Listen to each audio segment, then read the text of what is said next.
Okay, this next question is another solved example of NCERT. It's 2.13.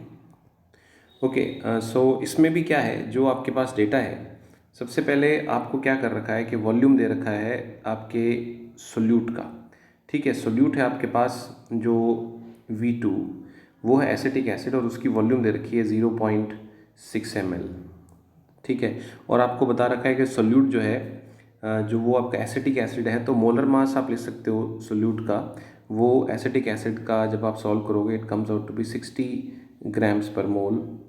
ठीक है, CH3COH का जब आप सॉल्व करोगे, उसके बाद जो है डेंसिटी दे रखी है इस एसिटिक एसिड की। इसको मैं D22 के लिए, मैं सोल्यूट के लिए हर चीज़ को लिख रहा हूँ। तो डेंसिटी दे रखी है 1.06 जो है ग्राम्स पर मिलीलीटर।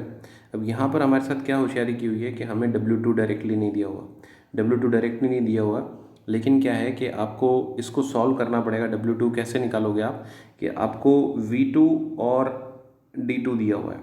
ठीक है, तो density is equal to mass upon volume से mass is equal to density into volume वाला फॉर्मूला लगाओगे, तो आपको जो है यानी इन दोनों को जो है आप 0.6 और 1.06 को मल्टीप्लाई करोगे तो ये एसिटिक एसिड का आपके पास गिवन मास आ जाएगा। W2 निकालना पड़ेगा। उसके बाद इट्स गिवन के जो है उसके अंदर जो और चीज़ें हैं उनमें क्या चीज़ आती है आपके पास कि जैसे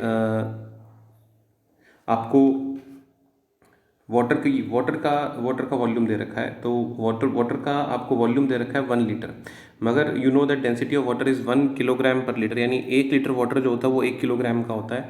यानी कि जो है you can write it as W1 is equal to 1000 grams. ठीक है, ये बात याद रखने वाली होती है। The depression in freezing point, उसके बाद आपको डेल्टा TF दिया हुआ है इसके अंदर। डेल्टा TF जो है वो गिवन है 0.0205 डिग्री सेल्सियस, ये दिया हुआ है आपको। Calculate the went of factor and the dissociation constant of the acid, यानी इसके अंदर अब आपको क्या करना है, दो चीज़ें कैलकुलेट करनी है। First is the went of factor, यानी कि आपको I पता लगाना है, और दूसरा उसके बाद जो है डिसोसिएशन कांस्टेंट निकालना है KA। सो ये एक और अलग तरीके के हर्डल आ गए इसके अंदर। तो ये डेटा इकट्ठा करने के बाद जो है जो है इसमें अब हम समझने की कोशिश करेंगे कि हमें क्या क्या चाहिए।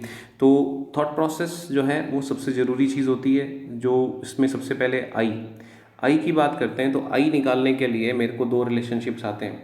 एक तो जो है यहाँ पर जो alpha is equal to I-1 upon N-1 वाला, या फिर सिंपली जो है क्योंकि फ्रीजिंग पॉइंट डिप्रेशन का क्वेश्चन है तो फ्रीजिंग पॉइंट डिप्रेशन के रिलेशनशिप में आई आएगा, तो वहाँ से मैं आई निकाल लूँगा। तो वो तो मुझे नज़र आ रहा है, यहाँ पर मैं आई सॉल्व कर लूँगा। KA क्या होता है ये हम अभी आगे देखते हैं। तो स्टार्ट करते हैं सबसे पहले। तो सबसे पहले जो है और target is to calculate the value of I. तो delta TF is equal to I into KF into W2 upon M2 into W1 into 1000। Okay, अब देखो क्या है, डेल्टा TF दे रखा है 0.0205। देखिए डिफरेंस होता है तो डिग्री सेल्सियस में वो टेम्परेचर का डिफरेंस या केल्विन में कोई फ़र्क नहीं पड़ता, क्योंकि 1 केल्विन राइज और fall is equal to 1 degree Celsius rise और फॉल, तो कोई फ़र्क नहीं पड़ता उसमें। इज इक्वल टू यहाँ पर मुझे जो है आई सॉल्व करना है, मुझे यहाँ पर आई पता लगाना है कितना है, और उसके बाद जो है KF की वैल्यू जो है इट्स गिवन टू मी, क्योंकि यहाँ पर अब देखो इस क्वेश्चन के अंदर जो है नहीं दे रखा KF, तो इसीलिए अगर आपको ध्यान होगा मैंने आपसे कहा था कि KF वाटर का एटलीस्ट आप याद रखें। The KF of water is 1.86 kelvin kg पर मोल।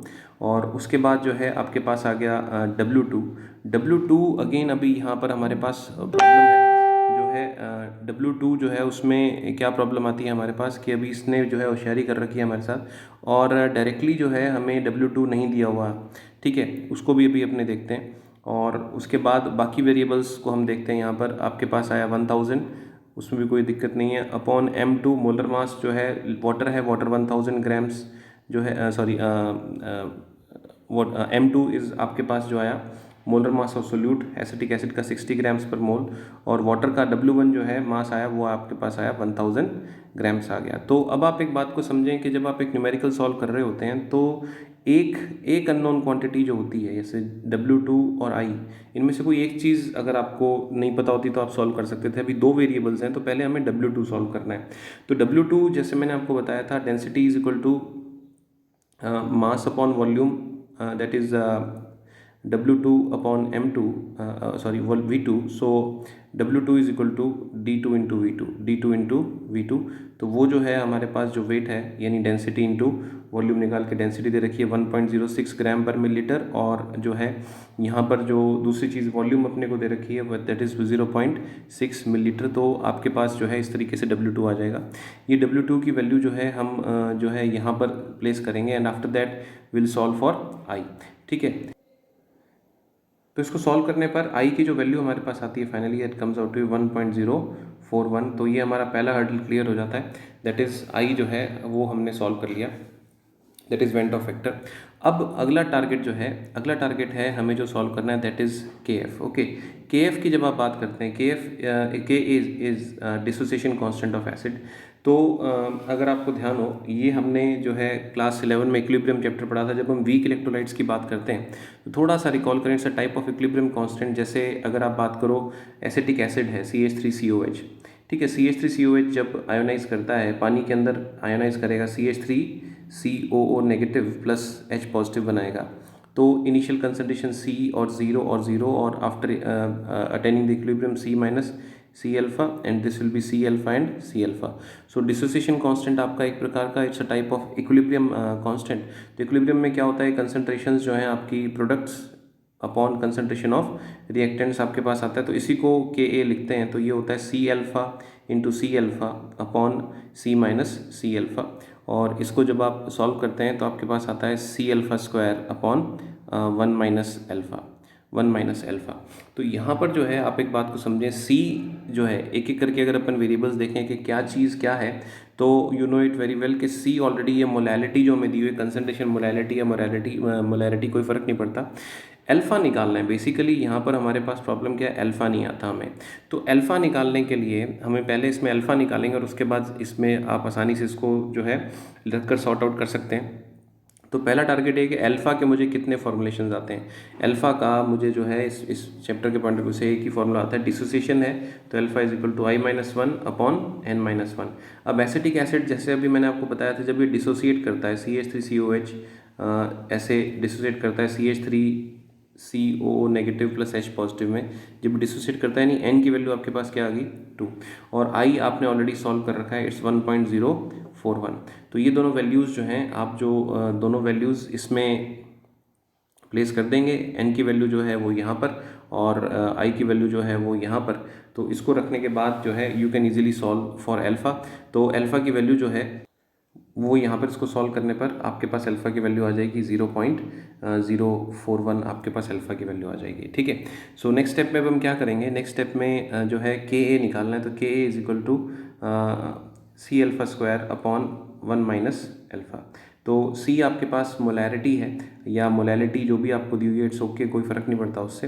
तो C को आप एक्सपेंड करेंगे यानी कि given mass upon molar mass, number of moles of solute upon में mass of solvent in kg, it means this W1 divided by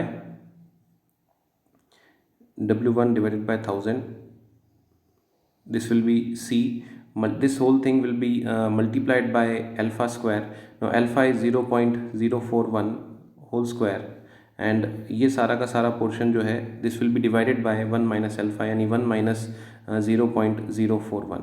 तो after solving all this जो आप इसको सॉल्व करेंगे तो फाइनली जो है ऑब्वियसली कैलकुलेशन थोड़ी सी टफ है, बट इसको फाइनली सॉल्व करेंगे तो Ka का फाइनल आंसर जो है वो आपके पास जो आएगा वो आंसर आएगा आपके पास 1.86 इंटू 10⁻⁻⁵।